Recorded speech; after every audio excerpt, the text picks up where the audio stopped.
Buenos días a todos. Bueno, el día de hoy vamos a tener la clase número 10 del grado 1 de secundaria, de primero de secundaria, de la materia de biología, de la Escuela Secundaria Federal General Francisco J. Mújica de Tuxpan, Michoacán. Yo soy el profesor Julio César Tapia Salguero. El tema que vamos a ver, vamos a continuar con el mismo tema, que es la célula como unidad estructural para todos los seres vivos, solo que el subtema que vamos a ver es la naturaleza macro, micro y submicro. Esta va a ser la parte número 1, ¿ok? Se va a dividir en 3 partes este subtema, como lo indica su subtítulo, en macro, la primera parte, en micro y submicro, ¿ok? Bueno, antes de continuar, sacan su libreta y van a hacer igual un apunte, un tipo resumen de la presentación, y eso va a ir a su libreta. Al terminar les voy a dejar un trabajo que va a ir a la carpeta de evidencias. Bueno, me preguntaban qué día iban a entregar estos trabajos. Miren, mañana, día sábado, no se van a entregar. Va a ser hasta el día sábado 3 de octubre, ¿ok? Yo creo que la entrega de trabajos va a ser cada 15 días para que sean o valga la pena la cita que se les hace, que lleven más trabajos, ¿ok? Entonces yo creo que cada 15 días. Antes de que se me pase, cada vez que los cite, cada 15 días, para que me entreguen sus trabajos que van a ir a la carpeta de evidencias, es obligatorio que lleven su cubrebocas, por favor. Hay que seguir las normas de sanidad. Fue una pena ese día que me entregaron sus trabajos, que la verdad es que con la mano podría contar, con los dedos de la mano, de una sola mano, los niños que iban con su cubrebocas, ¿ok? Si los acompaña sus papás o alguien, también tienen que llevar sus cubrebocas, ¿ok? Recuerden que no es una cita, solamente es de ir a entregarme los trabajos y irse, pero debemos de seguir las normas sanitarias, ¿ok? Esperemos que esto pase pronto y podamos retomar las clases, pero de una forma presencial, mientras esta es la mejor forma que podemos hacerlo, ¿ok? Bueno, continuamos.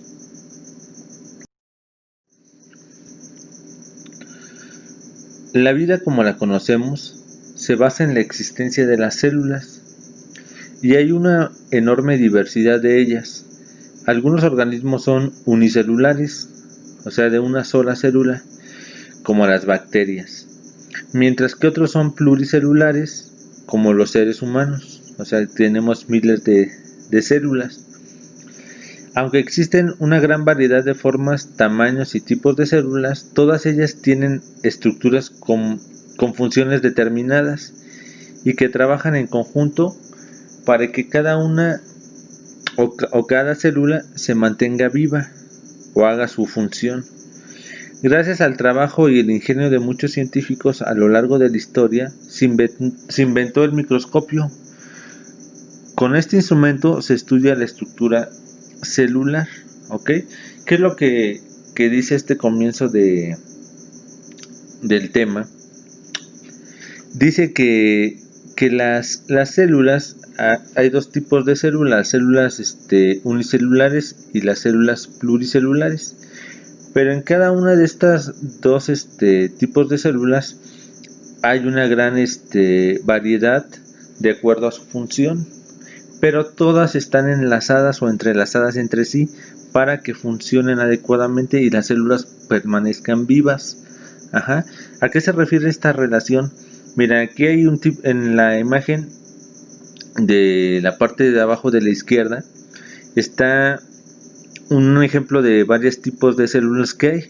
Una de ellas empiezan con células sanguíneas, células epiteliales, células musculares, células secretoras, células del cartílago, células adiposas, células nerviosas y células óseas, ¿ok?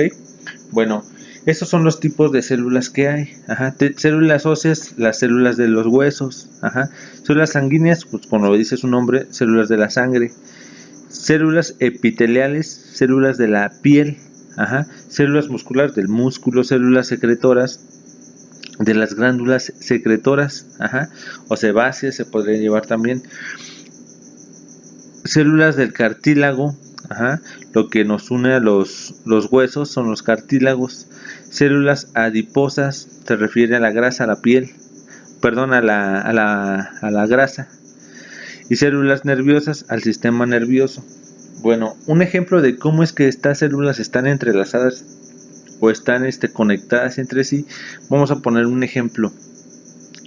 Cuando tenemos una cortadura o nos cortamos en el dedo, bueno, nos cortamos un dedo, ya sea con una hoja de papel, con un cuchillo, con un cúter, como sea. Lo que se hiere es la piel, que es un órgano, es el órgano más grande que existe en el cuerpo humano, es la piel, ¿ok? Bueno, tomando en cuenta esto, las células que tienen contacto con esta herida inmediatamente son las células epiteliales, células de la piel. Bueno, entonces están conectadas una tras otra. ¿Para qué sirven estas células? Pues dan una información. ¿Cuál es la información? Pues en este caso sería la herida, que el cuerpo tiene una herida. Entonces empiezan a pasar la información, que hay una herida en tal lugar, y empiezan a pasar la información.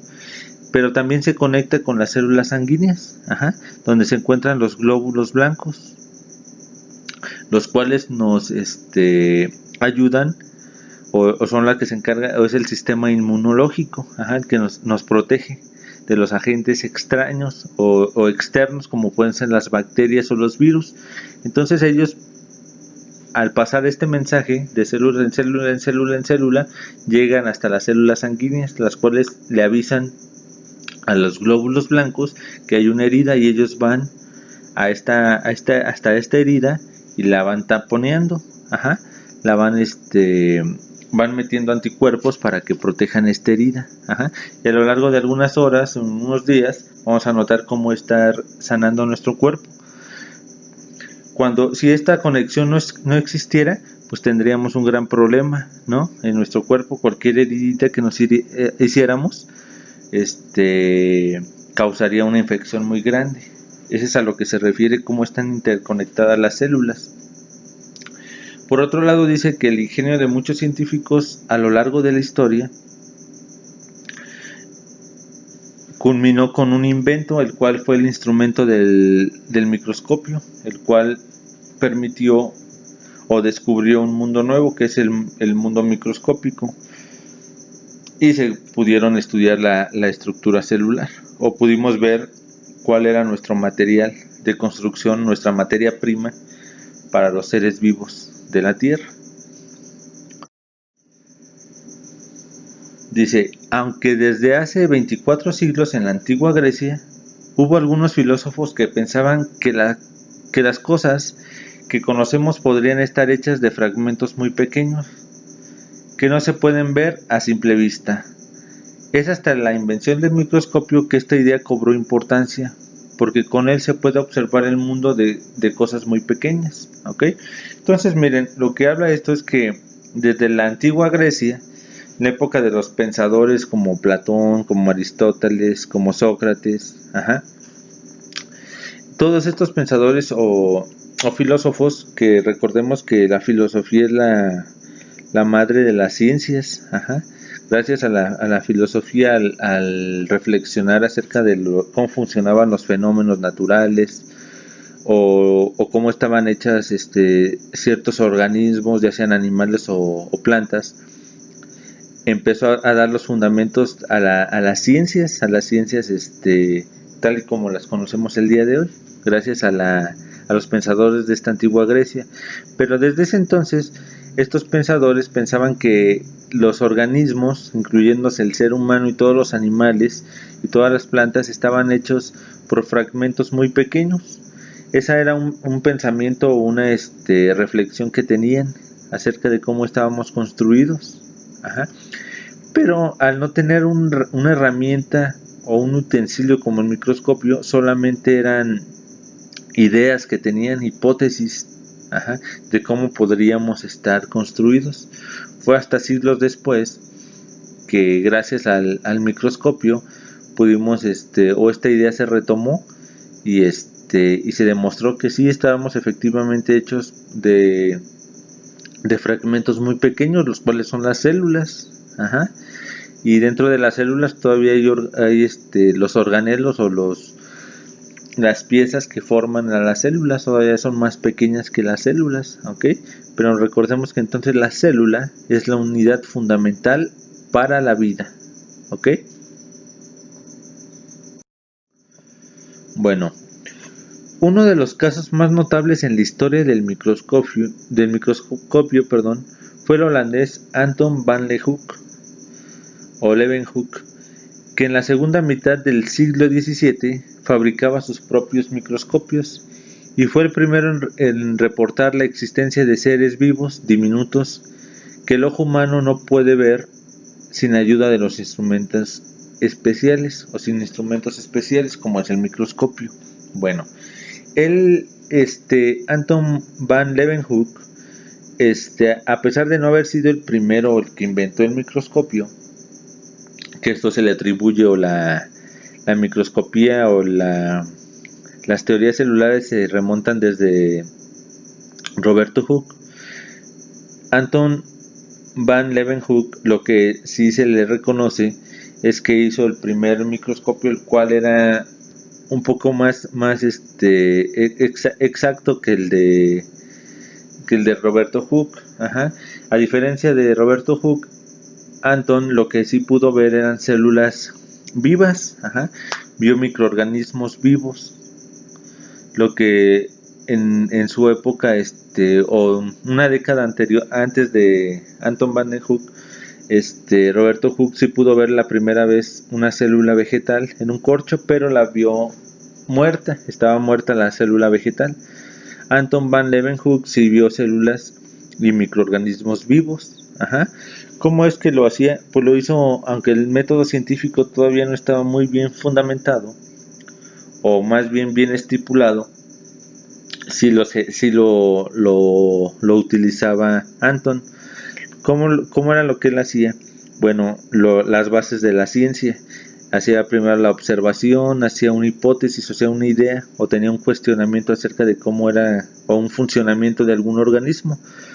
Una de las principales observaciones que hacía, o como vio algunos microorganismos que hoy sabemos que son las bacterias, es que él veía cuando llovía y en alguna ocasión recogió agua de lluvia de algunos charcos y las observó en su microscopio, que hoy en día si lo vemos es muy rudimentario y de hecho ni se parece al microscopio actual. Pero veía que en esta agua había organismos muy pequeños que se movían, las cuales no los podía ver a simple vista. Si quitaba las gotas de agua de su microscopio, no las podía ver a simple vista. Así que no eran insectos o gusanitos muy pequeñitos, eran todavía más pequeños que el ojo humano no los podía ver. ¿Ok? Entonces él lo que hizo fue un experimento. ¿Cómo hizo esto? Pues recogía agua ya de un charco y dejaba bandejas para que recogieran el agua de lluvia, bandejas limpias o estériles que recogieran el agua, en el que él sabía que estas bandejas no tenían microorganismos en ellas. ¿Para qué lo hizo? Pues para ver si los microorganismos ya venían en la lluvia o eran microorganismos que estaban en la tierra. Y ese es un experimento que utiliza el método científico. Hay prueba y error y se puede repetir una y otra vez y se puede demostrar. Entonces lo que se dio cuenta era que los microorganismos efectivamente sí estaban en la tierra, porque los que caían de la lluvia no tenían microorganismos. Entonces fue un gran aporte el que dio Anton van Leeuwenhoek. ¿Okay? Si vemos el microscopio que está aquí en la imagen, Están todas sus partes, el soporte del material biológico, que es donde se pone la muestra, o en este caso una gota de agua. Esa es la muestra del material biológico. Una placa de metal, que es como el soporte, o lo que soporta el pedacito donde se pone el material biológico. Los tornillos de regulación, el lente, que es el cristal o la lupa. Entonces, todo esto hace junto el microscopio que él diseñó. ¿Cuál era la diferencia entre este microscopio y el de Roberto Hooke? Pues la potencia de los lentes. Anton van Leeuwenhoek al principio era como en Holanda en esa época, pues era un país, se conocen los Países Bajos también por la altitud en la que está Holanda. Ajá. Pero era un país o en esa época de campesinos. Anton van Leeuwenhoek era un comerciante. Ajá. Comercializaba textiles, entre otras cosas, pero luego entró al negocio de los lentes. Ajá. Entonces tallaba lentes. Se daba cuenta él que entre más tallaba un lente, lo hacía con más capacidad en dioptrías. Ajá. O sea, podría ver cosas más pequeñas. Entre más tallaba un lente, más cosas o objetos pequeños podía ver. Entonces, como era un buen tallador de lentes, hizo unos lentes que utilizaba en sus microscopios más potentes que los que usaba Roberto Hooke. Así que por eso, o esa es la razón por la que él sí pudo ver células o microorganismos vivos y Roberto Hooke no. Ajá. A pesar de que Anton van Leeuwenhoek no tenía la misma no tenía la misma recorrido científico que tenía Roberto Hooke. O sea, no tenía los mismos estudios que Roberto Hooke, o no tenía ese rango o dote de científico, pero más sin en cambio tenía algo muy importante, que era la curiosidad acerca del funcionamiento de los fenómenos naturales y el de los organismos como los animales o las plantas. ¿Ok?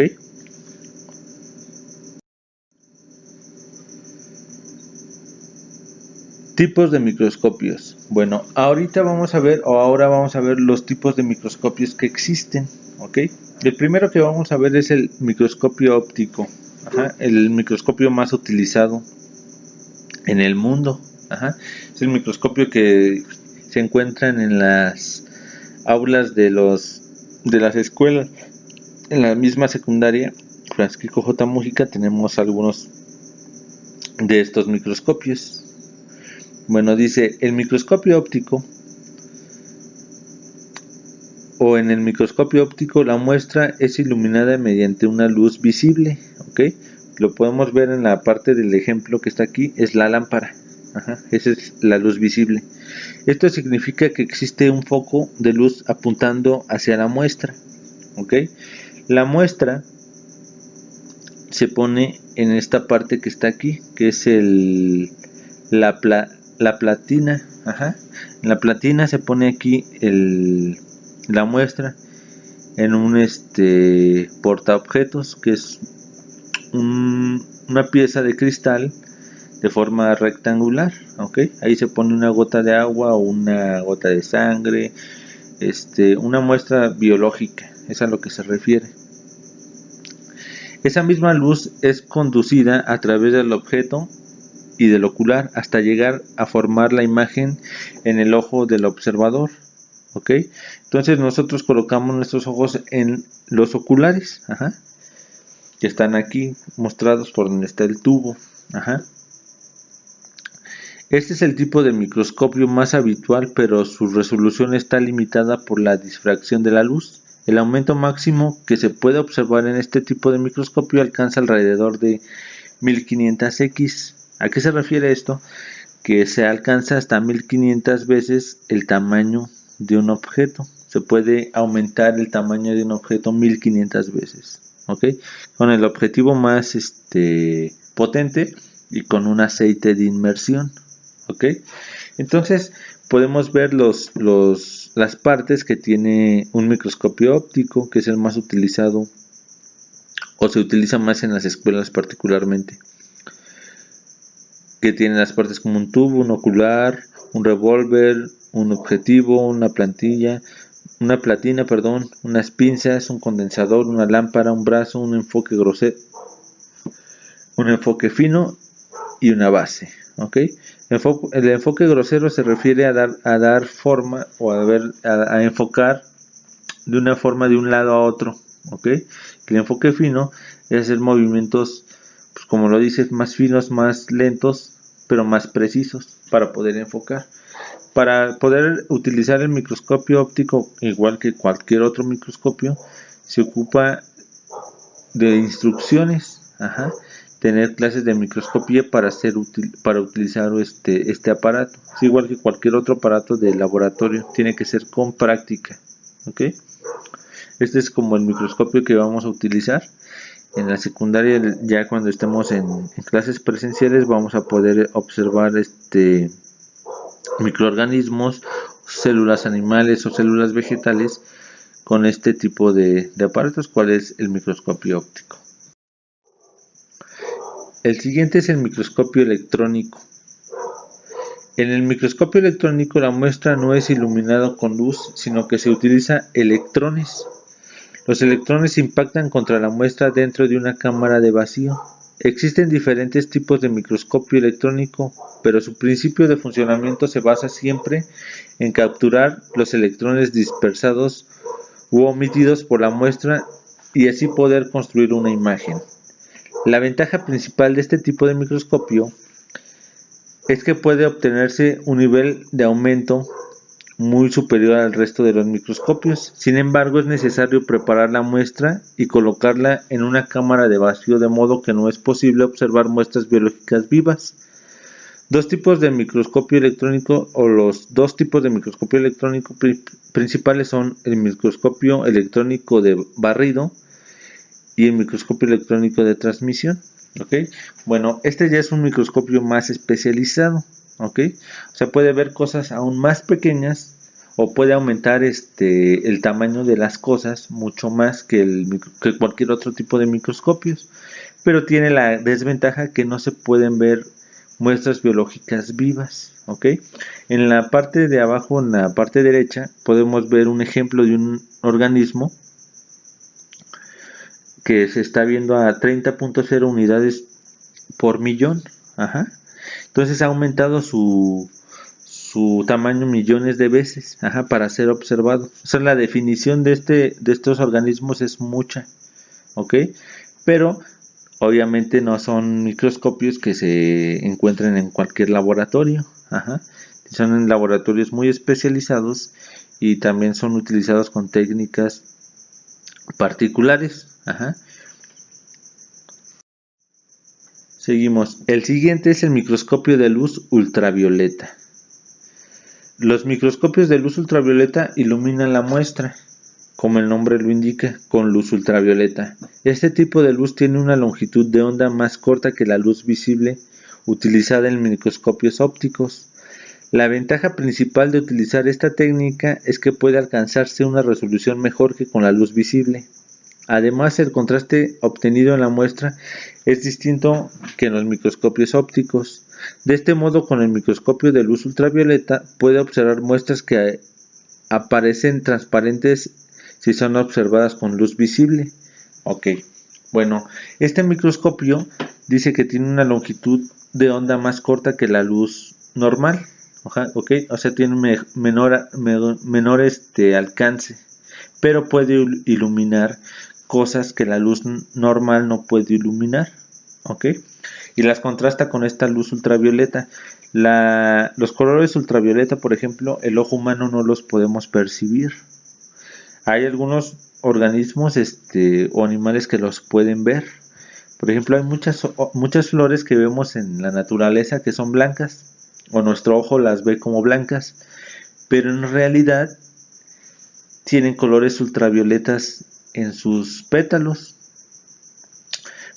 solamente que nuestro ojo no está diseñado para verlos, pero los insectos sí.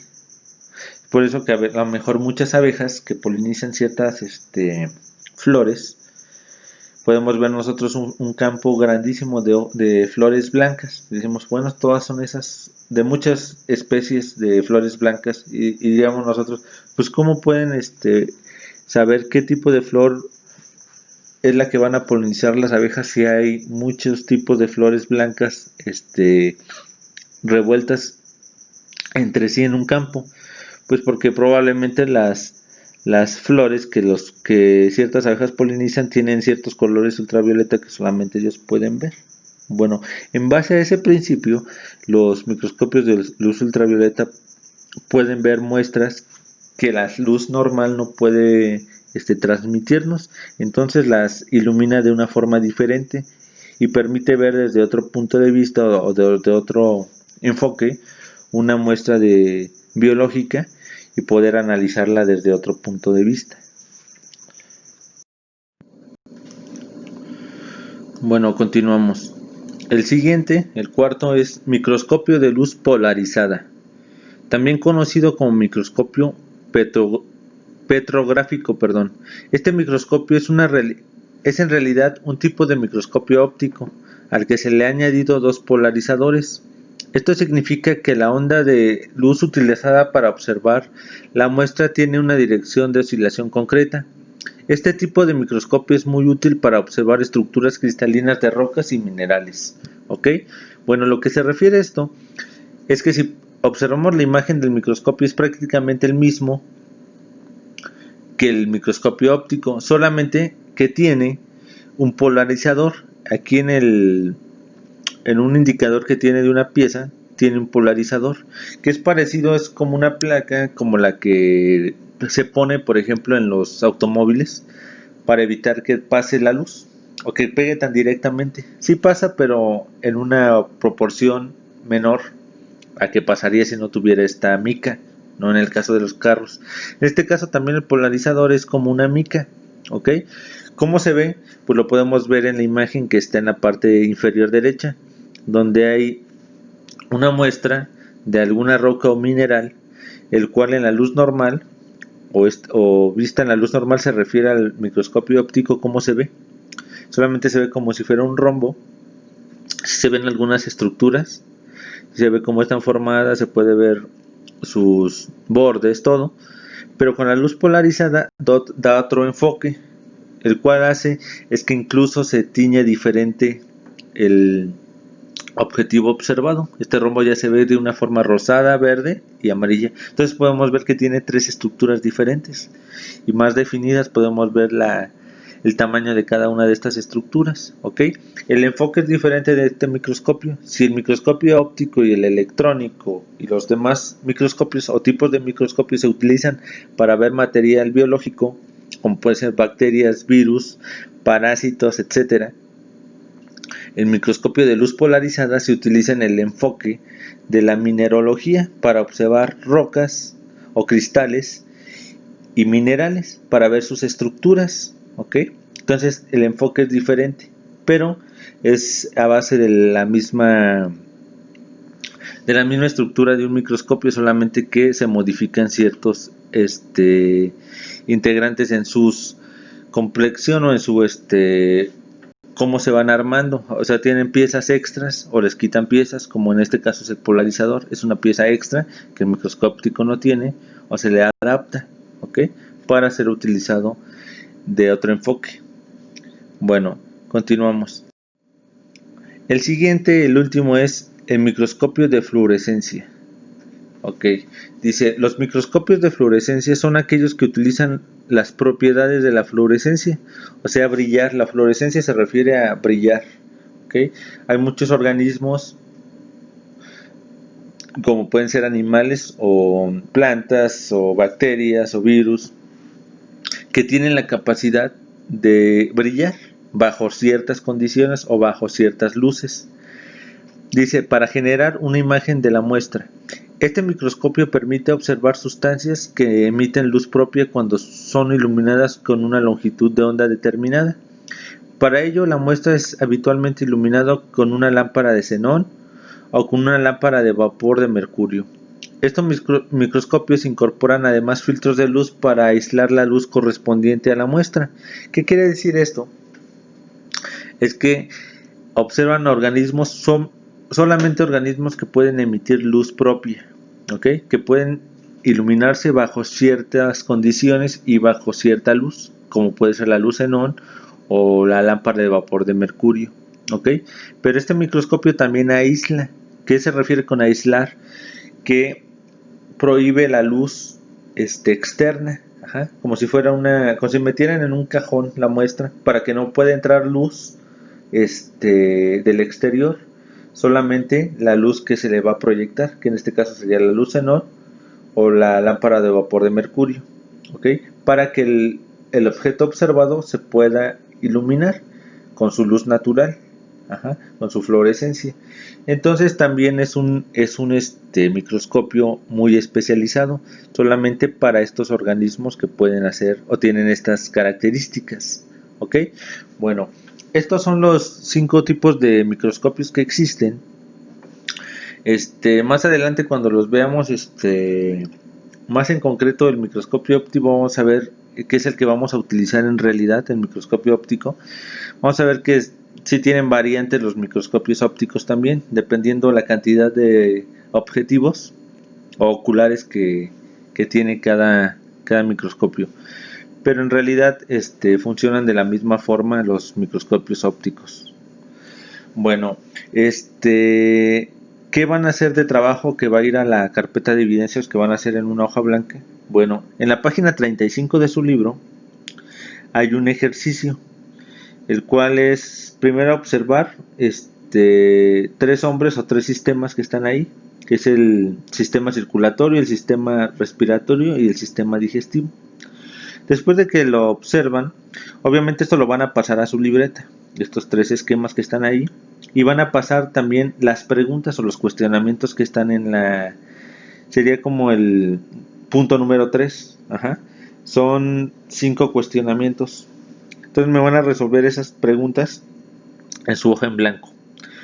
Por último, la otra tarea que me van a hacer es que me van a hacer el dibujo del tamaño carta de un microscopio óptico, que es el que a nosotros nos interesa porque es el primero que van a conocer y el que vamos a utilizar, ¿ok? Me van a poner el dibujo a mano con sus partes, ¿ok? Para que no compren una lámina o algo así, el microscopio óptico está en la presentación, en esta misma presentación de este video, en la parte donde vemos el microscopio óptico, ¿ok?